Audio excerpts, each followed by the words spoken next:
За пореден път се убедихме, че благотворителността е възможна, дори и по време на криза. Клиниката за деца Свети Георги в Пловдив осъмна с най-модерното детско отделение в страната, благодарение на дарителска инициатива. Доцент доктор Петко Недев и господин Ангел Попов официално го откриха с тържествен църковен ритуал.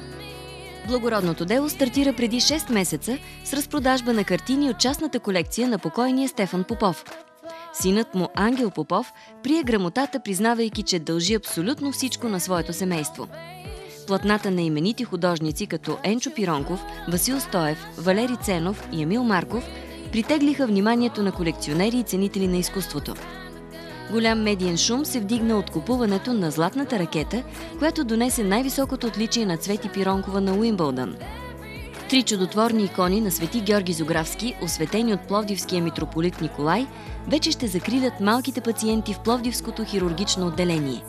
Иконите от Атонския манастир са подарени с пожелания за здраве и благоденствие за всички деца.